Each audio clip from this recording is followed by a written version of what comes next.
Nous sommes des pionniers. Pas parce que c'est romantique ou parce que c'est peut-être un privilège de l'âge, non, pas du tout. Mais plutôt parce que chaque matin, nous avançons dans un monde, nous inventons un monde pour lequel on n'a pas du tout été préparé. Personne ne nous a préparés. Ni nos parents, nos profs, nos patrons, et franchement, même pas nous-mêmes. Aujourd'hui, j'ai envie de vous parler d'un truc un peu inconfortable. Ces modèles qu'on a intégrés il y a 40 ou 50 ans, ces règles du jeu qu'on a apprises et jamais vraiment désapprises. Parce que ces règles, elles dirigent encore nos choix, parfois sans qu'on s'en rende compte. Alors, on y va ? Il y a ce modèle, celui qu'on appelle le modèle séquentiel.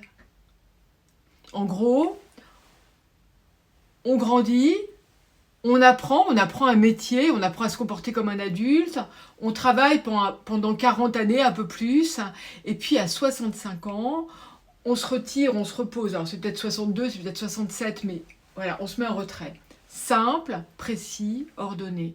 Sauf que ce modèle a été pensé au début du XXe siècle, pour des gens qui travaillaient dans des conditions difficiles, dans la suite de la révolution industrielle, dans des métiers épuisants, et surtout pour une époque où l'espérance de vie était de 50 ans. 50 ans. Aujourd'hui, en France, nous vivons en moyenne jusqu'à 82 ans. Et ça change quand même pas mal les choses. Rationnellement, vous allez me dire, je vous entends déjà, oui, mais je sais bien que ce modèle est dépassé.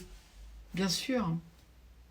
Et pourtant, la plupart d'entre nous font le même métier toute leur vie. Moins de 10% des salariés continuent à travailler après l'âge de la retraite. Le modèle est dans nos têtes. Il flotte aussi dans la société autour de nous. Même quand on croit s'en être affranchi. Alors, je vous pose la question. Vous, personnellement, est-ce que ce modèle influence encore vos choix, vos décisions ? Est-ce qu'il alimente certains des freins que vous rencontrez ? Est-ce qu'il contribue à vous empêcher de réaliser des envies que vous n'appelez pas encore projet ? Prenez le temps d'y réfléchir. Le deuxième sujet que je veux mettre en contrepoint, c'est l'accélération. Je ne vais pas vous faire un cours sur les nouvelles tech ou l'IA. Vous connaissez souvent d'ailleurs bien mieux que moi. Ce qui m'intéresse, c'est le contraste. D'un côté, un modèle de vie dépassé mais bien ancré dans nos inconscients, et de l'autre, un monde qui change à une vitesse vertigineuse. L'accès au savoir a explosé. Nous pouvons apprendre ce que nous voulons, n'importe quand, sur n'importe quel sujet. La question n'est plus « est-ce possible ?» La question c'est « qu'est-ce que vous voulez vraiment apprendre ? Qu'est-ce que vous choisissez ? » Notre rapport au temps aussi s'est transformé. Notre santé, petit à petit, s'améliore. Notre longévité aussi.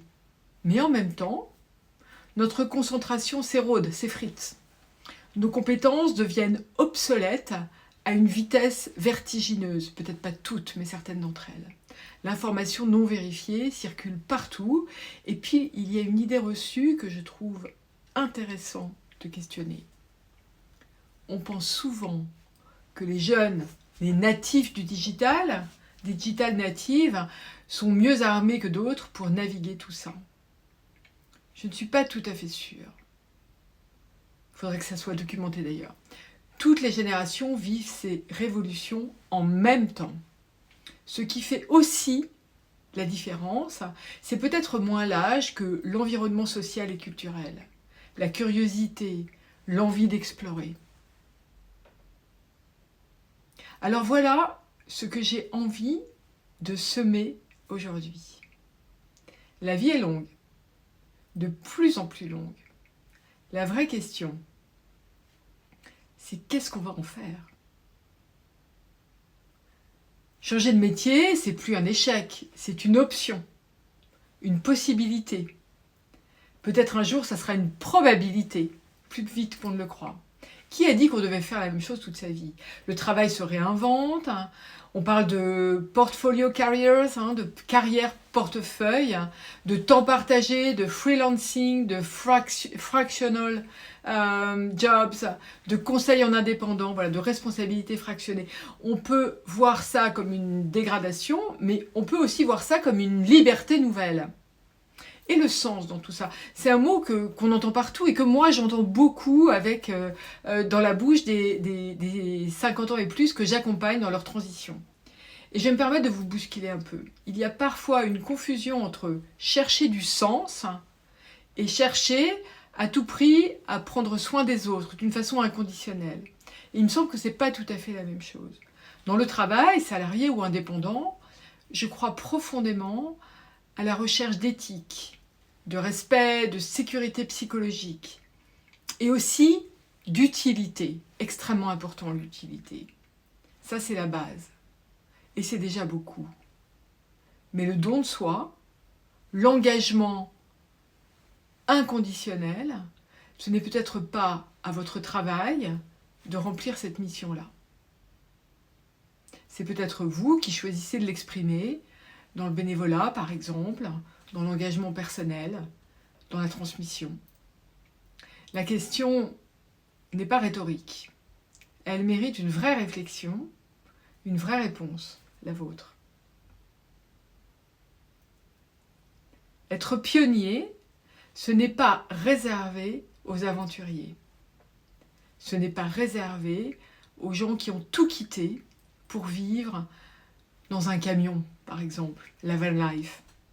C'est décider consciemment d'inventer sa vie, plutôt que de la subir, plutôt que d'attendre qu'elle passe.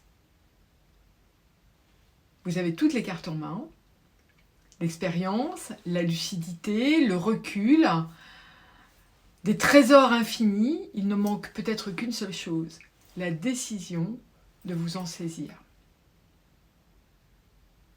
Si cette réflexion vous parle, j'ai quelques suggestions pour vous.